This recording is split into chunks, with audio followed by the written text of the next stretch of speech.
Welcome into another live edition of Tap and Eagle right here on the Cousins Conversations, Nick Cousin YouTube channel. As always, we have Fernando Palomares here, my co-host, and we had some wild news come in today, so we apologize for coming on late to the show tonight. We just had to get all our thoughts together about LIV and the PIF ending their funding. But before we get into that, Fernando, you did play where LIV played last week at Chapultepec in Mexico City. How was that? Yeah, good night, everybody. Thanks for tuning in. Yeah, we're all a bit rattled by the LIV news right now, and I did play on Monday on a tournament there. We actually won first place. It was like a fundraiser event, which was really fun, and the course is amazing. It's in great shape. Maybe it has some patches where there's not a lot of grass, like Bryson said. But I mean, it was a bit sad to hear they took down some trees on the course to get a better viewer experience. But I mean, I did enjoy watching it on my phone the other days. So I mean, it's all good. I think the greens, I mean, they were rolling really well, even though they hadn't cut them since the tournament, since live. But the greens were really soft. But what I looked on TV, they were really really hard. So it's crazy how just 1 week after a tournament, if you don't cut the greens, they're gonna get really soft just in a matter of 7 days. So it's hard to get these courses to where the pros play them, like to the conditions. Yeah. But yeah, very happy. I hit some good shots with the standstill there, even though they were empty. How did you shoot? I mean, we were played scramble. We Okay. shot 55, Okay. and All right. All right. I see you. I see you. I won the long drive contest. Like you had to hit it on the fairway, and I hit it 359.7 yards. There we go. There we go. Fernando out here hitting hellacious seeds, as Phil Mickelson would say. Speaking of Phil Mickelson and LIV Golf, the report today is the PIF is going to end their funding for LIV after 2026. Fernando, the league has not announced this yet. Of course, we've seen a lot of reporting on LIV this year and ended up that a lot of the reporting is not true. So if this is true and the league ends up announcing this, that they're losing funding, where does the league go from here? Yeah, I mean the story that keeps on giving. I think it's a bit strange that Greg Norman left, and now Phil is not there. There were the two main figures on Live, and they're absent during this time. Who knows why? And we certainly don't have all the information available to us. But in terms of speculating about this, I think a lot of people want this to be true. I'm not one of them, but even so, even if this were true, which I don't think is true, I mean, I don't think the leave is gonna go away anyway. What do you think? I mean, they have announced tournaments for next year, so that makes me think that the league is coming back because Mexico City, they announced right after that tournament they're coming back in 2027. So maybe they're just trying to find new investors or trying to put it out there that they need new investors and they're just trying to work towards it, but they don't want to say anything yet. It's all in the works. But I would hate to see LIV go. Obviously, like you said, there's a lot of hate towards it. But what it has done is it's brought golf and shown that it's a global game. And I also like the team format as well. I think that brings a cool dynamic. And it's made everybody wealthier. Even the PGA Tour, you look at these signature events, how much money they're winning out here. So LIV has definitely helped the game of golf, no matter how much hate people want to put towards it. Yeah, totally. I think it's a really good product, and the broadcast is amazing. I think they've done a great job in explaining the formats and everything that's going on. But in golf, as in global politics, you don't know who's pulling the strings. I mean, this tournament in Doral, where the PGA Tour is playing this week. I mean, just last year, I think it had a live event playing there. Mhm. So we're not really sure uh, what's going to happen, but I think LIV is going to keep going, and we're just going to keep enjoying it. What we do know that was, like I said, falsely reported at first, that at first the report was that LIV Golf Louisiana in June was canceled altogether, but it's actually postponed until the fall. And this was just bad optics because you look at what the temperature is in Louisiana in June, and you probably don't want to be playing there over 100 degrees. These LIV golfers, I wouldn't want them to come out and play in that degree weather. I wouldn't want to play in that weather as well. And they're going to now postpone it to the fall. What are your thoughts on this? Because they're playing this at City Park, which is right in downtown New Orleans. TPC Louisiana, where they played this last week on the PGA Tour, is in Avondale, a suburb. And this was one of the courses that they redesigned that was destroyed by Hurricane Katrina. So I was looking forward to seeing this, but now we'll see it in the fall. Yeah, I think this event will happen later this year. They also said that it was because of they had some other events going on, like the NBA playoffs. I didn't understand Yeah, the World Cup is 100%. going on at that time as well. Yeah, I think it's all for the better. So we're just gonna have to be patient with this one. And yeah, I think LIV Golf Louisiana is gonna be a success. There was a major this week and on the LPGA, and Nelly Korda hitting bombs out here, winning wire to wire for her third major, her first in 2 seasons. And this was an incredible performance, a 5-shot win for Nelly Korda. What stuck out to you about her win, Fernando? Yeah, man. I knew she worked out, but the way she wore that tank top, it was She incredible to was see looking ripped. Yeah. Oh, yeah. her guns. She's Yeah. ripped. I'm sure she does like a lot of plyometrics and like stretching exercises with weights, like calisthenics, maybe. I don't know. She looks very strong, and not only that, like she doesn't. I think she focuses more on flexibility than strength. The way she swings the club, and it shows. She's such a talented human, especially under pressure. She just plays well. I mean, she missed a lot of putts just like by an inch, and she still kept pushing, just like Ram last week. And I'm very happy for her. It was cool to see that they installed a little pond to keep the tradition of the champion leaping on the lake, little lake there. And I mean, just third major seems like not a lot for this type of player. I mean, then it should have like 10 majors. Yeah, she's kind of like the Rory of the PGA Tour. You think she should be winning some more majors, but she just talked about the struggles and how she's now has a different mindset, and she struggled the last couple of years. This was her first major in over 2 years. So now the question is, how many more majors will Nelly Korda win? 5, 8, 10? Yeah, I think she's still young. Yeah, She's she looks like she's in her prime now. I wouldn't put it past her to reach 10. me neither. I liked her quote too after she won. She says, "I'm inspiring all the little girls out there who look up to me that your short game can be bad," because her putting was one of the worst of the weekend, "but you can still hit drives and good irons and win a golf tournament and win a major." Yeah, that's what I've been saying. Like golf striking is more important than the short game. Statistically, it shows every week, and people still think putting is everything when it's not. That's good for me because I am a great putter, but I guess I'm not going to win any golf tournaments doing that. doing that. Well, you can help your scramble team win. Yeah, there we go. There we go. How about another great story from the weekend? The Fitzpatrick brothers win the Zurich Classic. They shot a 57 on Saturday, which was a course record at TPC Louisiana tournament record as well.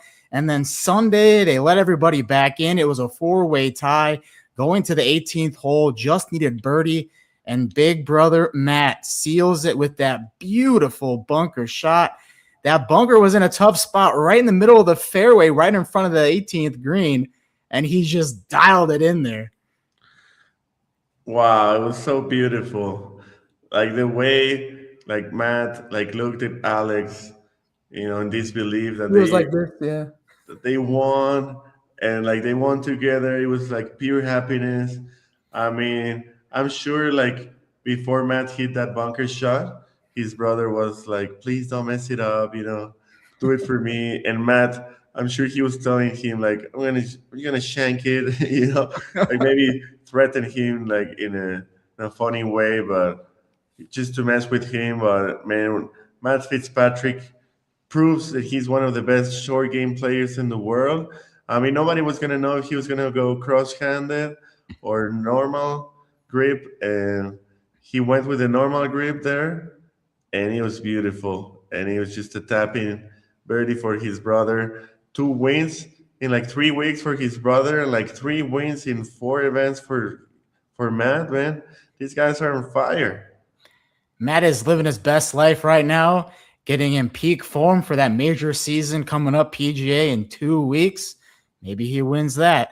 But the newest member of the PGA Tour, his younger brother Alex, making his debut this weekend at the Cadillac Championship, gets in all the signature events the rest of this year, the Players next year, and the PGA Championship in 2 weeks. How do you see Alex Fitzpatrick fitting out here on the PGA Tour? Yeah, I think the DP World Tour is better than most people think. So obviously the courses are different, but and the weather is a bit different. But I mean, his brother can tell him the ropes, can get him suited for this tour in no time. I think he's ready, and we'll see this week how he fares. It's a good event to start since there is no cut. Oh, yeah. As much as these PGA Tour guys love having a cut, there's no cut here today. But I mean, I think if he finishes like better than half of the table, it's going to be a good confidence booster for him. There was a lot of talk too this weekend about the format and the team part of this Zurich Classic, which I really enjoyed. What were your thoughts on that, Fernando, and this team format where you have two guys and they're playing, but the winners get 2-year exemption on the PGA Tour, and it's not an individual win? Because some of the talk out there was saying, hey, this is not fair. But you have a lot of players out here who lost their PGA Tour cards or not have full exemption, so they're fighting for their lives out here, and I think it's worth it no matter what you do. As long as you still win a golf tournament, you still have to play with somebody else. So I think it's worth, and it's a fun watch because you have stories like this weekend with the Fitzpatrick brothers as well. Yeah, totally. I love the team format. I think we need more events with the team format, more match play too. And I think they do deserve the same amount of points in exemptions. I mean, it's not like they played just best ball.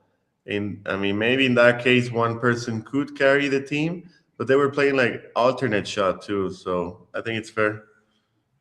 For sure. And I think you can put some fun groups out there, like maybe put it a different part in the schedule. Because this is a tough time when you have all these signature events between two majors. So maybe you put a different time in the schedule. You get some big names out here to play together, and maybe you bring some more eyes to this tournament.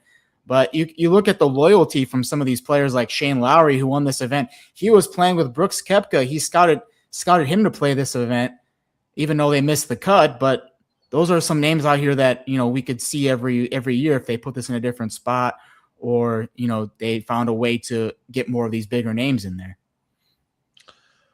Yeah, so many important events during this stretch of the season, and yeah, you just gotta pick them wisely. But there's so many good players now that the field is still stacked, even if you don't know some of these guys. So yeah, maybe change it up on the schedule, or maybe I don't know, try to get some other players. Let's just have the team format stay. I love the team format. Let's go over to Asia, and Bernd Wiesberger winning the Volvo China Open, his first win in 5 years on tour. And he used to win a lot, Fernando. This was his 9th win on the DP Tour. Just hadn't happened in a long time. And he had the lead after the first 2 rounds, lost it on Saturday, came back, and won on Sunday. What did you enjoy about his performance this weekend?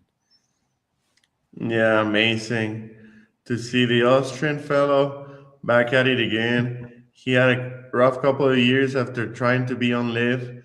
They kicked him out of the tour, dog, and but then he's back on his feet again. He was making so many putts out of nowhere. He was chasing on Sunday, and he came back with a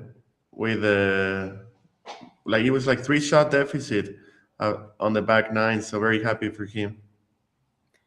Adrian Otegi, disaster finish for him. He's golfing like me out there. He's in the woods, then he's hitting it in the water, all on 18 when he had a chance to win. The last time he had the 54-hole lead, too, on the DP World Tour was the Toronto Open in 2024, which he won. So what did you think about Adrian Otegi's performance, shooting a great score on Saturday, one off the course record, and then not able to hold on to it at the end? Yeah, we talked about how he's been playing really well this year. I mean, I did pick him at the start of the season, and man, we thought he was gonna take it home. It was so sad to see him stumble down the finish line, but I think he'll be back. He was another one of those LIV players that didn't got to stay longer on the tour. So I'm happy that he's playing well again. Definitely. Some Ryder Cup news. Obviously, it's a Ryder Cup off year, but the captain for 2027 is named, and it's Jim Furyk. And there has been a lot of, I guess, what's the good word here? People are not liking this pick. I will just put it that way, because when he was the captain last time in 2018, it was the worst defeat the U.S. has had at an away match in Paris when they lost 17.5 to 10.5. And a lot of the pairings were crazy. He put Phil and Bryson together, Tiger and Bryson together, and everyone was like, we don't really like this pick. I mean, couldn't there be somebody better? But I will say, having watched Full Swing in that whole Ryder Cup episode with Keegan Bradley, I'm glad that it's somebody that's not currently playing on tour, because it seemed like that was super stressful for Keegan Bradley to play as well as he was playing, not pick himself, and then have to focus on watching other golfers too. So I guess I am glad that it's somebody who can actually take the time to watch these players and pick a good roster. Yeah, it was so weird with Keegan. Keegan should have played. He had the game to play. I don't know why he didn't play. Yeah. But yeah, I mean, we're not going to have that question lurking over this tournament. If James going to play, James definitely not going to play. I mean, I'm sure he still has a great game, but obviously the Ryder Cup, you need the 12 best players of the U.S. and I hopefully he picks Keegan. I mean, he's gonna need to play a little better, but I mean, I think it would be a nice full circle if he picks Keegan and they win in an away Ryder Cup, because yeah, I think the U.S. has lost a lot of Ryder Cups in the last 20 years. So, I have no confidence at all. Europe is too good. Their experience, it's the same roster every year. Luke Donald, I don't know what he does, but I just have no faith in this U.S. team. So I don't really think that this Ryder Cup captain pick matters, honestly, because the problem last time was it was all like first year guys, great players, like Cam Young, great player, and he was clutch, but Ben Griffin and all these other golfers, it was their first times. And you look at the European team, that was like the same exact roster from the previous Ryder Cup. So you're already at a disadvantage no matter if it's in the U.S. or not. Yeah, I think the European team only changed one player between the last two Ryder Cups, and he was one Højgaard twin for another Højgaard twin. That's really funny. All right. We'll talk about this a year from now. I'll still be upset, but we move on. Happy trails to a legend on the LPGA Tour, Stacy Lewis, announcing her retirement. Multi-time major champion, lots of Solheim Cup teams as well, clutch player. How will you remember her career, Fernando? Yeah, she's a legend. I think she was a pivotal figure on the Solheim Cup. She has a lot of grit, a lot of leadership, and I think she's like that stereotype of a women or a woman golfer. Like she's very like her attitude looks really strong, but she looks very disciplined. And I haven't met her, but she seems like a very sweet person, and I think that's why I remember her. I think she always like outdid herself. She always played better than people thought she was gonna play, and she made people believe that she belonged out there. That was a fun era of golf that she was winning majors in too, because you had Paula Kramer out there, Michelle Wie out there. So that was an elite time in LPGA when she was out there winning majors. Yeah, you had Annika, Annika, yeah. you have like Laura Davis, and you had like the Asian girls, and so many Asian girls. Yeah, You had they run that Inby tour for Park, sure. you had Inby Park, you had GJ Shin, yeah, so many good players there. Happy trails to Stacy Lewis, one of the legends on the LPGA Tour forever. This was some interesting news. Justin Rose announces his official partnership with McLaren Golf.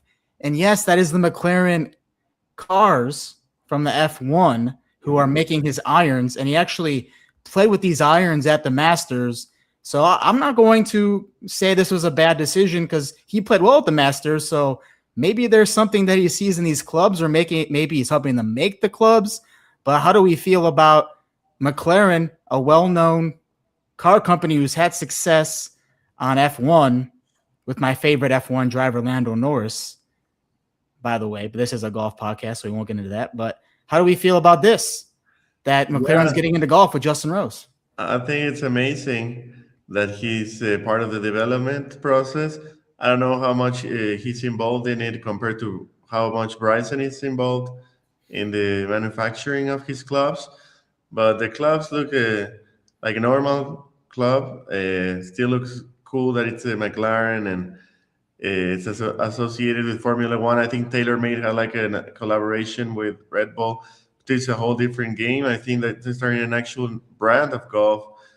And I mean, I saw that Ian Poulter was involved too, and I Colin think Morikawa also has a stake in them, I believe, as well. So maybe we see him make that switch as well. yeah, I mean, we saw Nike Golf stop making clubs a few years back, and so it's cool to see some new names in the game. People compare this to the Honma deal Rose had, but this is very different because he's actually helping them make the clubs, I think. Very cool. That's something really cool. I mean, if you got to make your own clubs, I would do that too. Why not? You should have more confidence in something you help make. Exactly. And then playing well with them at Augusta too. I mean, maybe we see Justin Rose win again this year. We all know he's one of the best 45-year-old golfers out there. I know.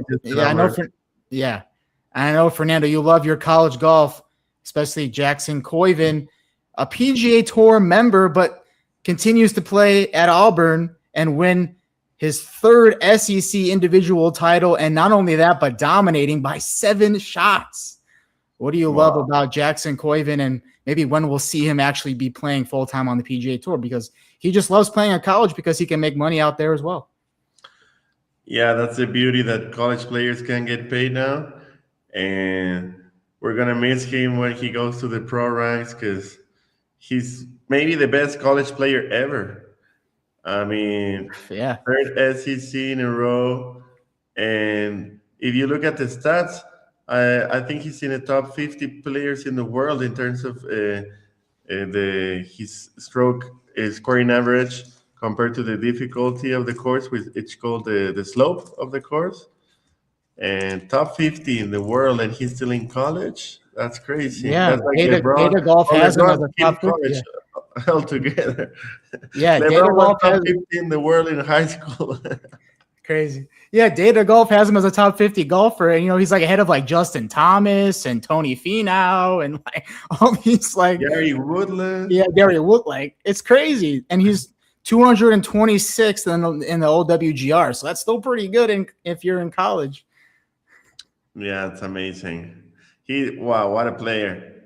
What a player, Jackson Coylan. Incredible. As soon as he gets on the PGA Tour, maybe he'll go on a Scotty run and just win a bunch. Right when he comes on tour, Yeah, like finally a rival for Scotty. Yeah, yep. LPGA coming down to your country this weekend, Fernando. The Riviera Maya Open at Mayakoba. What do we expect from this course, and maybe what LPGA golfer you think has advantage this weekend? Yeah, like this is what I mean. I was at this course a few years ago, and I was watching LIV there, and now we have the LPGA. And PGA Tour's been there as well. Yeah, and I mean this course is really pretty. It's very firm. I mean, when I was there, it looked really firm, and so the fairways get a bit narrow. The good thing about this course is that there's no OBs, like out of bounds. It's mostly penalty areas. So even if you do miss like the fairway and hit it into the penalty area, you can still grind it out for a par. But I met some people who have played this event, like Clarissa Temelo. She's from where I live here in Mexico, and her brother is one of my best friends, and she won the Latin American Invitational, which got him into the majors and this event, and she played in the Augusta Amateur. And she Nice. said that it was really windy last year. I think the cut was +4.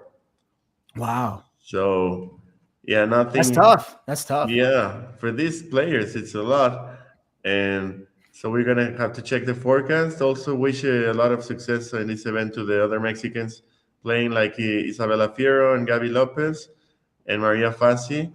And man, I'm so happy that Nelly Korda is playing this event. My pick's Nelly. I just want her to go on like a generational run right now and just win a bunch. Because I actually saw this interesting stat they showed. Like they compared Scotty Scheffler and Nelly Korda, and like major cuts made, major wins, total wins. It's like very similar. They're like one or two numbers off. So I think we just need somebody on the LPGA Tour to just have a generational run like Scotty Scheffler. And I think that's going to be Nelly Korda now. Yeah, me too. I'm picking Nelly. Let's go. Let's go. All right, let's go across to Europe and the Turkish Open this week on the DP World Tour. Have some LIV golfers playing in this one. We've seen them on the DP Tour World Tour a lot this year, almost won in Dubai earlier this year. David Puig is the favorite at +1,000. Then Daniel Hillier is the next, and he won on the Asian Tour on his home Open at the New Zealand Open earlier this year. 1,800 plus odds. What do we see this weekend from this course and these two golfers? Yeah, I remember watching this tournament back in the day, and Justin Rose won it twice. Wish he was playing here to pick him. But I think Brooks Koepka won here. Tommy Fleetwood won here. Legends. So it's a great event. I think it's a Rolex event series now. Mm-hmm. Francesco won here. So I think it's a 3-line course, and the rough is going to play a lot because it's very thick here. So we need someone who can find a fairway. Obviously, David Puig, I'm picking him because he's playing so good and he hits it so long. And yeah, when we talked about the Kiwi Hillier, he's trending. For sure. And you talked about Puig playing well. He finished second in Mexico City, so coming in with some good form. You also are going with Dylan Fratelli, who is a John Deere Classic champion from a couple of years ago on the PGA Tour, now full-time back on the DP World Tour, and Alejandro Del Rey, who led this last weekend in China after the first round. Yeah, I remember watching an interview with Alejandro Del Rey, and he was saying that Ram doesn't hit it long. And I was like, what? I mean, he's a Spaniard, no? And He'll never get on John Rahm's LIV team now. Never. But he was saying like he was not like John Rahm was not even close to how far he hit it. And I was like, really? Started paying attention, and I mean he was leading last week for a reason. So I'm picking him. And Dylan Fratelli is such a likable dude. He has a YouTube channel, and he's always like posting some amazing content there. So, I mean, why not pick him this week? He has a cool look too with the glasses, and he's got like a cool like swag walk too. He's a cool guy for sure. How about my picks? I'm also going with David Puig. I mean, I know it's an easy one, but he's playing well. And every week I'm going to pick Angel Ayora until he wins. Like that's just what I've been doing on this show. He's always one of the favorites. Yeah. So I'm going to pick him until he wins. And I'm going to go with another LIV golfer as well, Tom McKibben, who played well in Mexico City, was a top 5 finisher in Mexico City as well. So some LIV golfers playing in some hot form right now. I think they can go win and get some points on the DP World Tour. Yeah, Tom is playing amazing. Totally contended this week. He just needs that confidence booster, and he's going to start winning again. All right, new event on the PGA Tour. For the first time in 10 years, they return to Trump Doral in Miami. And this is a signature event, the Cadillac Championship, back-to-back signature events this week in Miami, next week at Quail Hollow, the Truist Championship. This week, though, there's some big names who are not in the field. No Ludwig Oberg, no Matthew Fitzpatrick. Of course, that makes sense because he's won a lot, so he can take some time off. And then there's also no Xander Schauffele as well. So what do we think about this, where there's some good golfers in the field, but some of these top golfers are also not in these signature events because this is a busy time in the schedule.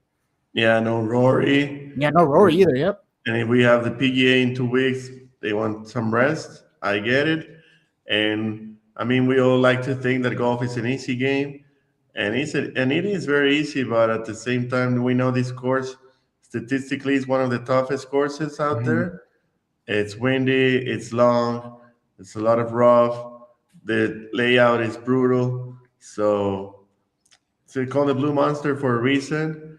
And obviously, there's going to be like 1 or 2 guys that are going to go really deep. But I'm also sure. I mean, if the last place is going to get 4 rounds in, they're also going to be a lot over par. I saw the winners of when they started doing this before this long 10-year streak. They looked at the winners. One golfer was over par, one was -1, one was -9, one was -12, one was minus. It was like just all over the place. So you don't even know what to expect this weekend. So it should be some good golf out there. The betting favorites, of course, if Scotty Scheffler is in the field, he's going to be the favorite, especially because he's been knocking on that door the last couple of weeks. Runner-up finish at the Masters, runner-up finish, losing in that playoff to Fitzpatrick at the RBC Heritage. So we might see him get finally back in that winner's circle like he did earlier this year in the Amex. And then Cam Young is also in great form as well. He's already won this year at the Players and was top 5 at the Masters. Yeah, Scott is not knocking on heaven's door. Yep. He's gonna take us to church maybe this week. I'm picking him. He's always there, always focused, always just giving everything he's got. What a stud! What an athlete! I mean, I'm just so happy he's playing this week. Let's get in. We'll do my picks first this time. Switch it up a little bit. I'm going with Cam Young, big hitter. You need to drive well on this course, and that's why I'm also going with Chris Gotterup as well. He's another big hitter. You put themselves in good positions off the tee. I think they can be successful. And Adam Scott, it's like my little dark horse pick. He's already won there back when they used to play this event on the PGA Tour. He's played there 11 times, 5 top 10 finishes, and always plays well in the signature events. Yeah, all great picks. They're all really long hitters, so that's a good start. And I mean, one of them is going to be on that, if not 3 of them, on that leaderboard on Sunday. Take that to the bank, people, right there. Top 10 finishes for these 3 right here. And also top 10 finishes for these 3 because Fernando's always hot with his picks. He's picked a lot of winners this year. Obviously, you already talked about Scotty, but what about Sepp Straka and Max Homa stands out to you? Yeah, I mean, we picked the Fitzpatrick brothers to win last week again. And we had Ashon Wu with the top 10 last week. So Achan Wu, he won me $45. Thank you, man. Thank you. that's amazing. That's just amazing. That's the beauty of this game. I mean, you just have to trust your intuition. I mean, he was defending champion on the China Open, so Yeah, but he made that charge on Sunday to get yeah. into the top 10. So thank you. Thank you. And then Fitzpatrick brothers, beautiful. Yeah, it was great. I'm glad I picked him. I picked them too. And this week, I mean, yeah, Scotty's going to win. I mean, Seb Straka has been really solid. I remember Brooks pick, and I remember Brandon Wheeler pick him on this show once, and I was waiting for the right moment to pick him, and I think this is it. I think this course suits him well because he's very consistent. He can hit those like long iron shots into these greens with a lot of water on the side in the wind. So I mean, he's European, like Brandon said. This is good for them. These conditions are good for them. And I also have my other pick. Who did I pick? Max Homa. Oh yeah, Max Homa. He played so well at the Masters. He did, yeah. And so that's why I'm going with him. He's very charismatic, and we all know that if he plays well, he's good enough to win. So maybe this time. T12 finish at the Masters 2 years in a row. We'll see him back at Augusta. Hopefully he racks up some wins here. It's been a while, over 2 years since Max Homa's won. So we'd love to see Max back in the winner's circle. He's one of the fan favorites on tour. I remember him last year when I covered the John Deere Classic. He was one of the big names, and he had a huge fan following. So we hope the best for Max. He's one of the good ones out there. The end of another live edition here of Tap-In Eagle. Make sure you subscribe. For all the viewers out there tonight across Instagram, Facebook, Twitter, we're everywhere tonight. If you're new to the show, if you're on Facebook and Twitter, go over to the Nick Cousin YouTube channel and subscribe. And that way you don't miss out on our episodes every week. You'll get that little bell. And once that bell rings, you'll know in real time when we're going live every week right here on the channel. Fernando, any final thoughts or thank you to the fans or messages to the fans out there? Yeah, thank you for being with us another week. I hope you have been taking advantage of our winning picks. If not, I hope you have been playing some golf where you live. And if not, I'm happy that you still share a passion for this game like we do. Let's go. Another episode in the books. More golf this weekend. Signature event at Doral, Turkish Open, LPGA down in Mexico. Lots of golf going on. Then only 2 weeks away from the next major as well. Andrew Shepard's going to come on. He's going to be there at Aronimink. We'll have a preview with him coming up in 2 weeks. We can tease that. And that will be an exciting, fun episode. We're excited to be here every week with you. And like we always say, we love golf. We love all the tours. And we're here every week to talk about it. Let's go. And LIV's not dead. Yep. Until the league says it, it's not dead. All right, everybody. We love you all for watching. Thank you for tuning in. Again, hit that subscribe button so you don't miss us next week and every week from here on out. Have a great Wednesday night, everybody.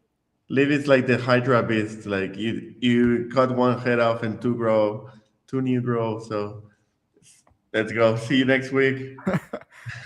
See you guys.